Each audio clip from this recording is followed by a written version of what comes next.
Assalamualaikum warahmatullahi wabarakatuh. Perkenalkan, saya Muhammad Fadila Arifin. Di sini saya akan menjelaskan tentang konversi bilangan floating point ke biner dan sebaliknya. Konversi floating point adalah proses untuk mengubah angka desimal ke dalam bentuk biner yang digunakan oleh komputer. Sesuai dengan standar IEEE 754, ada dua format utama dalam IEEE 754, yaitu single precision 32 bit dan double precision 64 bit. Yang pertama, representasi floating point. Single precision 32 bit terdiri dari 1 bit untuk tanda, 8 bit untuk eksponen, dan 23 bit untuk mantisa. Ada juga double precision 64 bit terdiri dari 1 bit untuk tanda, 11 bit untuk eksponen, dan 52 bit untuk mantisa. Adapun langkah-langkah konversi floating point ke biner. Misalkan kita ingin mengkonversikan bilangan min 12.375 ke dalam format IEEE 754 single precision, berikut adalah langkah-langkahnya. Yang pertama, tentukan tanda. Angka negatif memiliki tanda bit 1, sedangkan positif memiliki tanda bit 0. Untuk angka min 12.375, tanda bitnya adalah 1. Kedua, konversi bilangan desimal ke biner. Pecah angka desimal menjadi dua bagian, bagian bulat dan bagian pecahan. 12 bagian bulat dalam biner adalah 1100. 0,375 bagian pecahan dalam biner hasilnya 011. Jadi 3,75 dalam biner adalah 0,11. Jadi 12,375 dalam biner adalah 1100,011.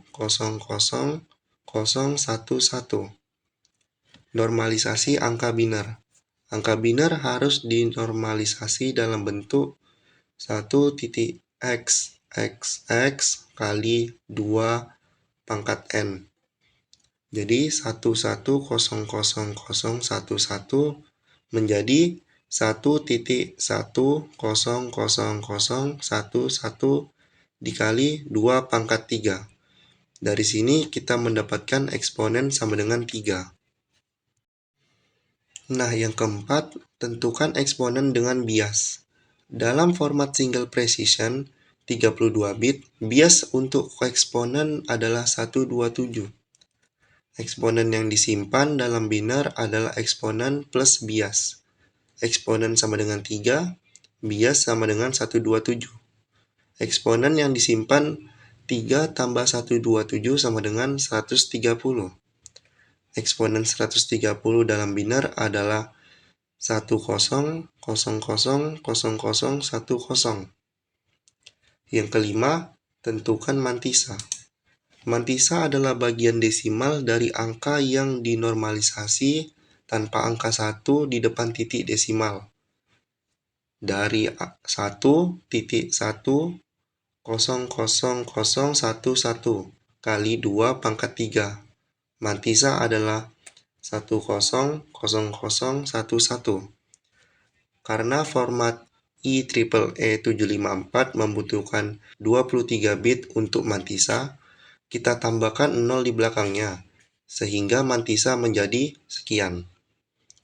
Dan yang keenam, gabungkan semua bagian. Sekarang kita gabungkan bagian yang kita sudah tentukan, yaitu tanda 1, eksponen sekian, dan mantisa yaitu sekian.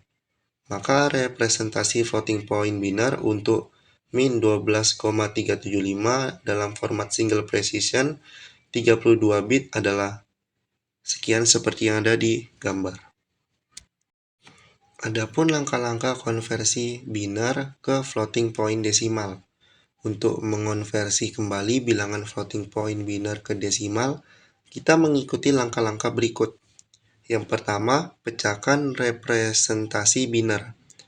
Misalnya, kita diberi representasi biner yaitu sekian. Pecah representasi ini menjadi 3 bagian. Tanda 1 yaitu negatif. Eksponen 10,00,00,10 yaitu 130 dalam desimal. Mantisa yaitu sekian. Setelah menambahkan angka 1 di depan titik desimal. 2. Hitung eksponen yang sebenarnya. Eksponen yang sebenarnya dihitung dengan mengurangi bias dari eksponen biner. Eksponen sama dengan 130 dan 127 adalah bias sama dengan 3. Kita masuk yang ketiga, normalisasi mantisa. Mantisa adalah 1.100011 dalam biner. Sekarang kita hitung nilai mantisa dalam desimal. Nilai 1.100011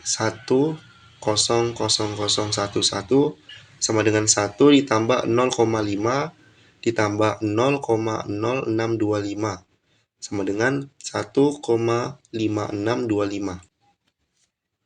Nah, yang terakhir, keempat, yaitu hitung nilai desimal. Nilai desimal dihitung dengan mengalihkan mantisa dengan 2 pangkat eksponen. Seperti yang digambar, karena tanda bitnya adalah 1, maka hasil akhirnya adalah min 12,375. Kesimpulan, untuk mengonversi bilangan floating point ke biner dan sebaliknya, kita mengikuti langkah-langkah berikut.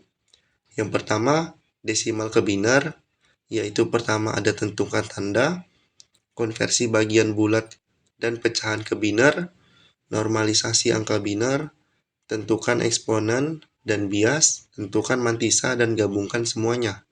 Dan yang kedua, biner ke desimal. Pecahkan representasi biner menjadi tanda, eksponen, dan mantisa.